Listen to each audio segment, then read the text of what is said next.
numerus clausus remis en question. En Normandie, une question qui nous taraude, c'est de savoir quel est le lien possible entre cette réforme et nos déserts médicaux.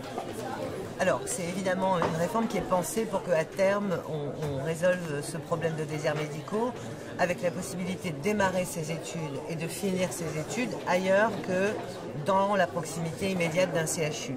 Maintenant, ça veut dire que ce sera le cas pour les médecins qui seront formés dans 12 ou 15 ans, le temps que ça se mette en place. Sur la question des déserts médicaux, il y a des choses qui vont avoir un impact beaucoup plus rapide, qui sont déjà en place, comme par exemple la possibilité d'avoir des masters en pratique avancée en soins infirmiers, ce qui va permettre de mailler les choses, comme les maisons pluridisciplinaires de santé, qui sont aussi des choses très importantes.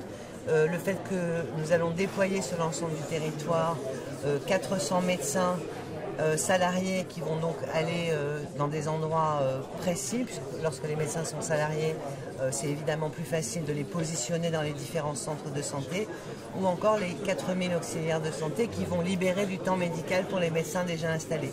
Donc c'est tout un ensemble de choses, hein, et c'est la réorganisation du parcours de soins qui est portée dans la loi de santé qui va nous permettre une réponse à court terme. La réforme des études de santé, c'est une réforme à plus long terme. Réforme à plus long terme. France 3 est une chaîne éminemment régionale. Les acteurs régionaux, dans cette réforme des études, quels seront leurs rôles? Les acteurs régionaux, c'est-à-dire universitaires, ARS et autres.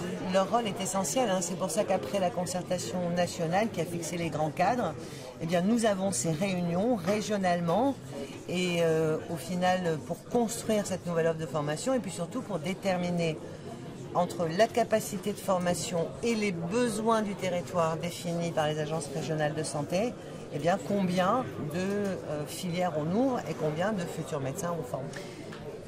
Le côté obligatoire d'exercer en campagne, par exemple, dans ces déserts médicaux pour les médecins, c'est quelque chose qui n'est toujours pas d'actualité?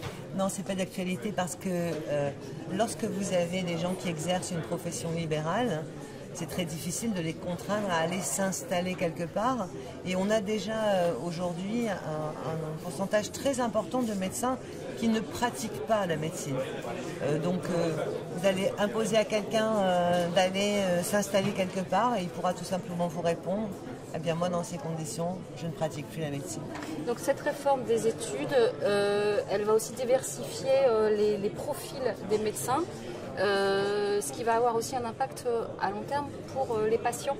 Absolument, et ça c'est à la fois une demande des étudiants en cours de formation qui demandent d'avoir finalement plus de temps pour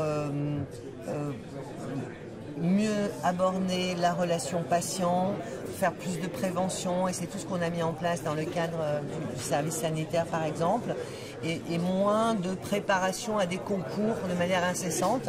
C'est pour ça qu'on a supprimé les examens classants nationaux, c'est pour ça qu'on revoit le concours de la PACES.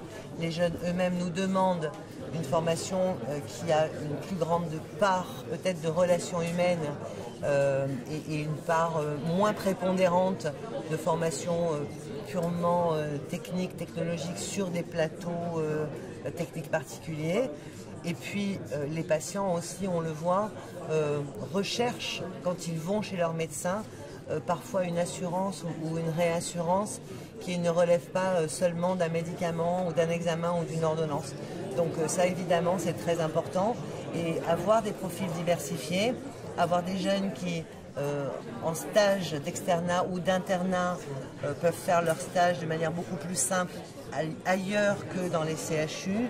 C'est aussi une façon de remailler le territoire. Et en Normandie, vous avez déjà de très très beaux exemples de ce type-là qui sont développés et on va les pousser plus loin encore. Dernière question, le numerus clausus n'est plus un tabou, c'est quelque chose de très compliqué aussi de mettre son nez dans ces questions-là, dans cette corporation médicale, même au niveau des études. C'est pas facile. Historiquement. Non, c'est pas facile bien sûr, mais je crois que les esprits sont mûrs parce que nous avons une véritable demande et de la part des étudiants et de la part des patients et de la part aussi d'un très grand nombre de médecins et de formateurs de PUPH, de MCUPH qui eux-mêmes se disent que eh bien, transformer ces études de santé, c'est pas du luxe et que c'est important qu'on s'attaque à cette question. Merci madame. Merci à vous.